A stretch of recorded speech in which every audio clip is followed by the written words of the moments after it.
የምዕራባውያን ሚሳኤል ሲዘንብባት ወዳጅ የተባሉት የሩቅ ምስራቅ አጋሮቿ ዛሬ ዓለም በታሪኳ አይታው በማታውቀው የጂኦፖለቲካ ትኩሳት ውስጥ ትገኛለች።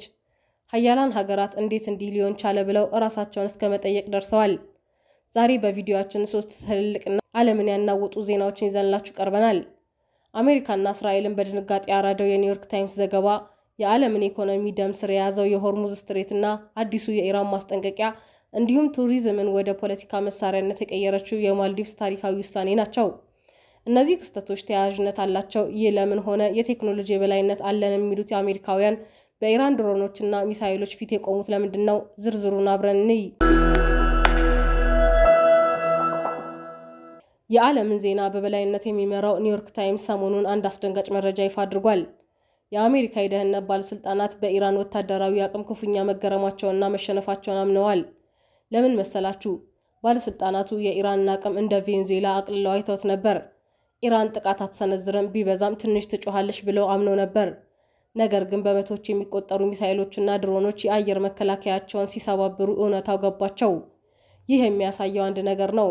ምዕራባውያን አሁንም ዓለምን በአሮጌው መነጽር እያዩት ነው። ሩሲያ፣ ቻይና፣ ኢራንና ሰሜን ኮሪያ የፈጠሩት አዲስ ወታደራዊ ቴክኖሎጂ አሜሪካን የዋህ አስመስሏታል። ሪፖርቱ እንደሚለው ብዙዎች ቢያስጠነቅቋቸውም እኛ እናውቃለን በሚል ትዕቢት ለጥቃት ተጋልጠዋል።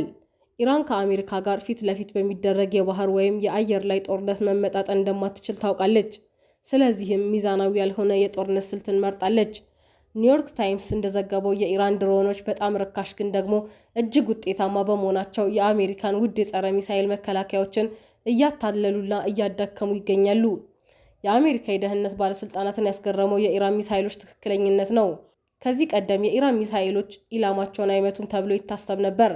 ነገር ግን የቅርብ ጊዜዎቹ ሙከራዎችና ጥቃቶች እንደሚያሳዩት ኢራን በመቶዎች የሚቆጠሩ ኪሎ ሜትሮችን ተጉዘው ስንጥቅ ውስጥ የሚገቡ ሚሳኤሎችን ሁላ ታጥቃለች። ይህ ቴክኖሎጂ መሸነፍ ሳይሆን የመረጃ መሸነፍ ተደርጎ ተወስዷል። በመካከለኛው ምስራቅ የሚገኙ የአሜሪካ የጦር ሰፈሮች አሁን ላይ በኢራን ሚሳኤሎች ክልል ውስጥ መውደቃቸውም የፔንታጎን ባለስልጣናትን እንቅልፍ ነስቷል። ኒውዮርክ ታይምስ እንደጠቆመው ኢራን የጦር መሳሪያዎቿን በከርሰ ምድር ዋሻዎችና በሞባይል ማስወንጨፊያዎች መደበቋ አሜሪካ በቅድሚያ መረጃ አግኝታ ጥቃት እንዳትሰነዝር አድርጓታል። ይህ ሁኔታ የሚያሳየው ጦርነት በገንዘብ ብዛትና በታንክ ብዛት እንደማይወሰን ነው። ኢራን በምዕራባውያን ማዕቀብ ውስጥ ሆና የገነባቸው ርካሽ ግን ገዳይ ወታደራዊ ስልት የዓለማችንን ግዙፍ ወታደራዊ ኃይል አጣብቂኝ ውስጥ ከቶታል። ኢራን አሜሪካን ያሸነፈችው በጦር ሜዳ ሳይሆን በስትራቴጂካዊ ጥበብ ነው። በሌላ በኩል ዓለምን በጭንቀት እያየችው ነው። በየቀኑ ከ20 ሚሊዮን በርሜል በላይ ድፍድፍ ዘይት የሚፈስበት ጠባቡ የሆርሙዝ ወሽመጥ አሁን የኢራንና የአሜሪካ የኃይል መለኪያ ሆኗል። ኢራን ካስፈለገ ወሽመጡን ዘጋዋለሁ ስትል የሰጠችው ማስጠንቀቂያ ተራ ዛቻ ሳይሆን የዓለምን የኢኮኖሚ ደም ስር የመቋረጥ አቅም እንዳላት የሚያሳይ ድፍረት ነው። የሆርሙዝ ወሽመጥ በዓለም ላይ ከሚሸጠው የባህር ላይ ዘይት 30% ያህሉ የሚያልፍበት ስትራቴጂካዊ ቦታ ነው። ኢራን ይህንን መስመር ለመዝጋት ያላት አቅም አሜሪካን ክፉኛ አስግቷታል።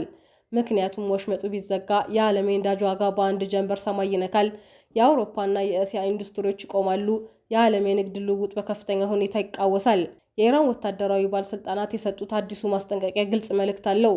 የኢራን የነዳጅ ሽያጭ በማዕቀብ ከታገደ የትኛውም ሀገር በዚህ ወሽመጥ ነዳጅ እንዲያሳልፍ አንፈቅድም የሚል ነው። ይህ ባለ ሁለት ስለት ጎራዴ የሆነ ስልት አሜሪካን ወደ ድርድር ካልሆነም ወደ ከባድ ውሳኔ እየገፋፋት ነው። አሜሪካን ያስገረማትና ያስደነገጣት የኢራን የባህር ላይ አደረጃጀት ነው። ኒውዮርክ ታይምስ እንደዘገበው ኢራን ግዙፍ መርከቦችን ከመገንባት ይልቅ በመቶዎች የሚቆጠሩ ራዳር የማያያቸው ትንንሽ ፈጣን ጀልባዎች፣ በባህር ዳርቻዎች ላይ የተተከሉ ዘመናዊ የጸረ መርከብ ሚሳይሎች እንዲሁም በውሃ ስር የሚሰነዘሩ ድብቅ የቶርፒዶ ጥቃቶችን ትጠቀማለች። ይህ ደግሞ ግዙፎቹን የአሜሪካ የጦር መርከቦች በቀላሉ ኢላማ ሊያደርግ ይችላል። ይህ ማስጠንቀቂያ በወጣ ማግስት የዓለም ገበያ መርበድበድ ጀምሯል። የኢንሹራንስ ዋጋዎች መናርና የመርከብ ድርጅቶች ስጋት አሜሪካ በኢራን ላይ የምትከተለውን ከፍተኛ ጫና ስልት እንድትከልስ እያስገድዳት ነው። ኢራን የሆርሙዝን ቁልፍ በእጇ ይዛ የአሜሪካና የዓለምን ኢኮኖሚ የልብ ትርታ እየተቆጣጠረችው ትገኛለች። ኢራን ከመሬት በታች በመቶዎች የሚቆጠሩ ሜትሮች ጥልቀት ላይ የገነባቻቸው የሚሳኤል ከተሞች አሜሪካን ክፉኛ አስገርመዋል። እነዚህ ዋሻዎች ከአሜሪካ እጅግ ዘመናዊ የቦምብ አይነቶች እንኳን የተጠበቁ ናቸው። አሜሪካ እነዚህን ዋሻዎች በሳተላይት ለመሰለል ብትሞክርም ኢራን ሚሳኤሎቹን በዋሻዎች ውስጥ በባቡር ሀዲድ በማንቀሳቀስ የትኛው የት እንዳለ እንዳይታወቅ አድርጋለች። ይህ የማይታይ ኃይል አሜሪካን በቅድሚያ የማጥቃት ስልቷን እንድትጠራጠር አድርጓታል። ከባሩድና ከሚሳኤል ባሻገር ኢራን በአሜሪካ የኢኮኖሚ ተቋማት ሊከፈተችው የሳይበር ጥቃት ሌላው አስደንጋጭ ክስተት ነው። የኢራን ሀከሮች የአሜሪካን የኃይል ማመንጫዎች፣ የባንክ ስርዓቶች፣ የውሃ ማጣሪያ ጣቢያዎች ሰርገው ለመግባት ያላቸው አቅም በከፍተኛ ሁኔታ ተጠቅመዋል። ይህ ጦርነት ያለ ጥይት ሀገርን የማንበርከክ አቅም ነው ሲል ገልጾታል። አሜሪካ በቴክኖሎጂ የበለጸገች ብትሆንም የኢራን ሳይበር ተዋጊዎች የሚያሳዩት ፈጣን መላመድ አስደንጋጭ ሆኖባቸዋል። የሩሲያና የኢራን አደገኛ ጥምረት ደግሞ ለአሜሪካ ትልቁ ስጋት ነው። ኢራን ለሩሲያ የምታቀርበው የድሮን ቴክኖሎጂ በምላሹ ከሩሲያ የምታገኘው ዘመናዊ የጦር አውሮፕላኖች ሱ-35 እና የሳይበር መከላከያ ዘዴዎች የቀጠናውን የኃይል ሚዛን ቀይረውታል። አሜሪካ ከዚህ ቀደም ኢራንን ብቸኛ አድርጌያለሁ ብላ ታስብ ነበር። አሁን ግን ኢራን ከሩሲያ እና ከቻይና ጋር የፈጠረችው ወታደራዊና ኢኮኖሚያዊ ትብብር የአሜሪካን ማዕቀብ ዋጋ አልባ እያደረገው ነው። ይህም አሜሪካ በኢራን ላይ የምታደርገውን ጫና ውጤት አልባ እያደረገው መሆኑን የደህንነት ባለስልጣናቱ አምነዋል። ኢራን በእስራኤል ዙሪያ የገነባችው የእሳት ቀለበት ከሊባኖስ እስከ የመን፣ ከሶሪያ እስከ ጋዛ ያሉ ታጣቂዎችን በከፍተኛ የቴክኖሎጂ መሳሪያዎች ማስታጠቋ አሜሪካ በመካከለኛው ምስራቅ ያላትን ዋነኛ አጋር ወይም እስራኤልን ለአደጋ አጋልጧል። አሜሪካ እስራኤልን ለመከላከል የምታወጣው $ቢሊዮን ኢራን ካወጣቸው አነስተኛ ወጪ ጋር ሲነጻጸር አሜሪካን በኢኮኖሚ እያደከመ ያለ ጦርነት ተብሎ ተገልጿል። እነዚህ መረጃዎች የሚያሳዩት ዓለም ወደ አዲስ የኃይል ሚዛን እየተሸጋገረች መሆኑን ነው። አሜሪካ ሁሉን አውቃለሁ፣ ሁሉን እቆጣጠራለሁ የምትልበት ዘመን በኢራን ብልህና ርካሽ ወታደራዊ ስልቶች እየተፈተነ ነው። በመጨረሻም ብዙዎቻችን በቱሪዝም ብቻ የምናውቃት ማልዲቭዝን ዓለምን ያስገረመ ውሳኔ ያሳልፋለች።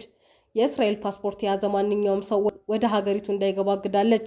ማልዲቭስ የኢኮኖሚዋ መሰረት ቱሪዝም መሆኑን እያወቀች ለፍልስጤም ሕዝብ ያላትን ድጋፍ ለማሳየት በሚሊዮን የሚቆጠር ዶላር የሚገኝበትን ገቢ መስዋዕት አድርጋለች። ይህ ውሳኔ በእስራኤል ላይ ትልቅ የሞራል ውድቀት ፈጥሯል። እስራኤል ዜጎቿ በአስቸኳይ እንዲወጡ እያሳሰበች ነው። ይህ የሚያሳየው የጋዛው ጦርነት ከወታደራዊ ግጭት አልፎ በዓለም አቀፍ ደረጃ እስራኤልን የተገለለች ሀገር እያደረጋት መሆኑን ነው። አሜሪካ በወታደራዊ ግዙፍነት ብትታወቅም ኢራን ግን በብልሃት በዝቅተኛ ወጪና በስትራቴጂካዊ ቦታዎች አጠቃቀም ዓለምን አስገርማለች። ይህ ጦርነት ቢነሳ አሸናፊው ማን ሊሆን እንደሚችል መገመት አሁን ላይ አስቸጋሪ እየሆነ መጥቷል። የአሜሪካ የቴክኖሎጂ የበላይነት ወይስ የኢራን ስልታዊ ብልሃት ያሸንፋል? አስተያየታችሁን ኮመንት ሴክሽን ላይ አስፍሩልኝ። ቻናሉን ሰብስክራይብ፣ ቪዲዮን ላይክ እና ሼር በማድረግ ለሌሎች እንዲደርስ አድርጉ። ለዛሬ ያዝንላችሁ መረጃ ይህን ይመስላል። በሌላ መረጃ እስክንገናኝ በቸር ቆዩን።